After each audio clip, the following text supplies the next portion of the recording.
ایک تو زبان کی فصاحت و بلاغت کی ضرورت ہوتی ہے، اور ایک ضرورت ہوتی ہے، یہ پتہ چلتا ہے آپ کو؟ جی مجھے تو پتہ چلا کہ کوئی ضرورت نہیں ہے. نہیں، وہ جس وقت اللہ تعالیٰ نے فرمایا کہ تم جا کے اور فرعون کو، یہ تو حضرت موسیٰ نے عرض کیا کہ افسو میں نہیں، میرا بھائی وَيَضِيقُ ہارون ہے صَدْرِي وَلَا تو يَنْطَلِقُ میں ہاں تو پھر لسانی. تو ایک زبان کے نہیں، متعلق اللہ تعالیٰ نے اس بات کو اس عذر کو تسلیم کر لیا تھا. پھر دعا کرتے رہے حضرت موسیٰ. اگر حضرت اللہ تعالیٰ نے اس عذر کو تسلیم کر لیا تو اللہ کا پہلا فیصلہ غلط تھا.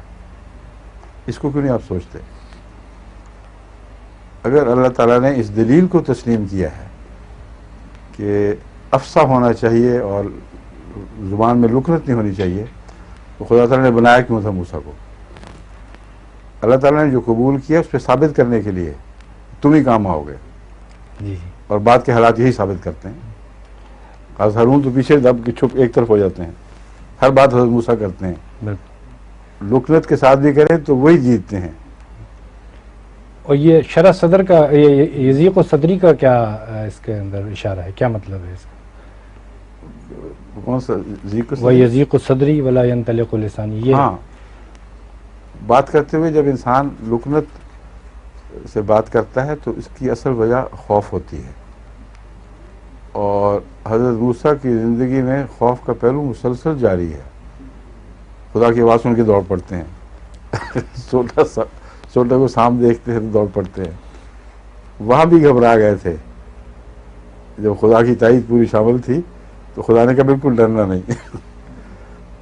تو وہ ایک اندرونی خوف سا تھا، کیونکہ اصل میں وہ ایک غالب معاشرے میں رہے، ایک جابر فرعون کے گھر میں زندگی بسر کی، تو اس میں بچپن سے ہی طبیعت پہ ایک قسم کا یہ خوف کا عنصر آ گیا تھا.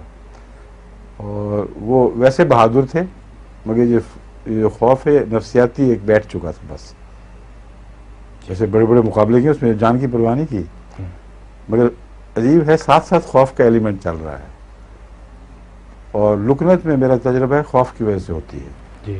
چنانچہ میں بعض دفعہ لکنت کی عام مروجہ دوائیں دینے کی بجائے خوف کے خلاف جب اونچی طاقت میں دوائی دوں تو وہ کام کر جاتی ہے. لیکن تشخیص صحیح ہونی چاہیے.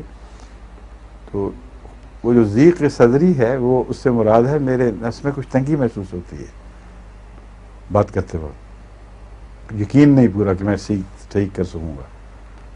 اس کے نتیجے میں لکنت ہوتی ہے. تو اس کے عین مطابق دعا کی پھر